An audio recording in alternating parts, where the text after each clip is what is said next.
All right, everybody, welcome back to Mac Street Garage.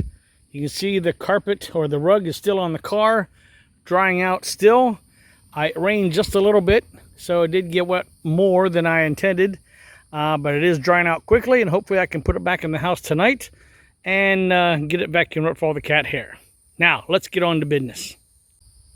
All right, there's my hammer and dolly set. I'm going to pound out things like this. Make them look better, like around here where things are bent just a little bit, just to make everything kind of square and as straight as I could possibly make it. And then I'll have a better idea as to what I need to do to get this tub back together and get it fixed and ready to go. And then I can work on the chassis. So I'm not going to take pictures of any of this because it's one of those things you don't really have to do. I have several dollies here. Ones to go into tighter places, one to go into smaller places.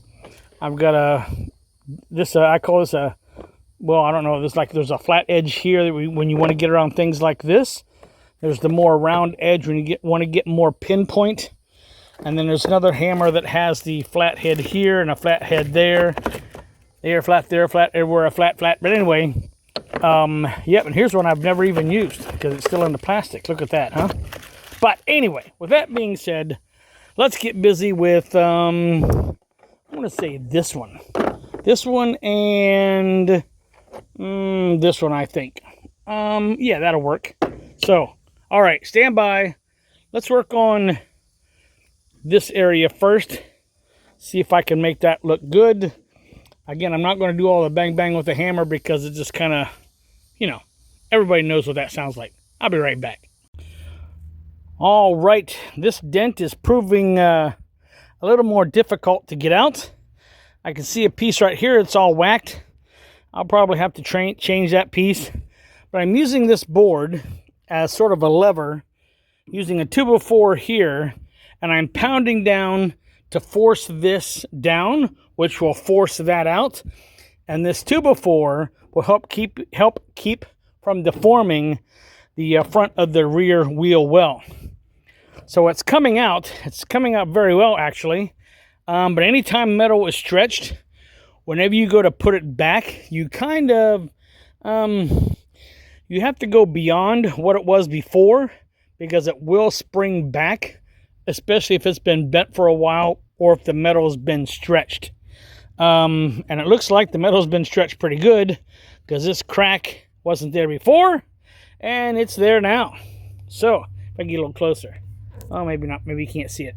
Anyway, yep. So this is coming out. All the other pieces, like here it was kind of bent. Here it was kind of bent. There it was bent. I've been able to hammer all that with the dolly. It's not perfect, but it'll give me an idea of when it comes time to patch this, that I can take a smaller piece, bend it with this angle, come around here, and it'll all be good. Because I will have this piece to go from to model what I need to do over there. So let's get back to it. I think a couple more bang on with the hammer and maybe move it over this way a little bit.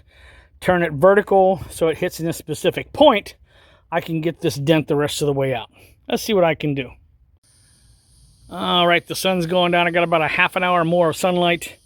I'm going to quit for the night because this is the time of night when mosquitoes come out, and I don't want to be out here with the skeeters. So, with the pair of pliers, the hammer, and dolly, I've got this all straightened out. I've got this pushed out almost all the way. It's just a little off, but not this way. It's a little off, but not bad. I'm probably going to have to cut this piece of metal right here and take this piece out. And I'll have to make it a little bit bigger. I'll have to get some vice grips, channel locks, whatever, bend the ends over so it can mate up with these other pieces. Or I could buy a whole new piece, which, if it's not too expensive, might be a smarter thing to do. Because I come over on this side, and this is where my first welding attempt took place, to put this patch in. I did okay, but I probably should go ahead and replace this corner piece and that piece of metal, because I'm going to replace that one I might as well replace that one so everything stays square. Now everything else is good. I know why this plate is on here, because right about here there's a big rust hole. So do I take this plate off, fix that rust hole, or leave it alone? This is the passenger side, and technically this is where the spare tire would mount. So the spare tire would actually cover that mess. So maybe I should just leave it alone. What do you guys think? But anyway, coming back down through, got all these bent out to where they're supposed to be now. Looks a lot better. Again, that's all I'm going to do for today. I found my parts manual, so I want to make a list of how much things I need to buy with money I don't have. You know, I kind of wish there was a GoFundMe for projects like this, but I know that's not going to happen. GoFundMe is for something that somebody really needs. But with that being said, and the sun going down, this is all for this episode of Max Street Garage tonight.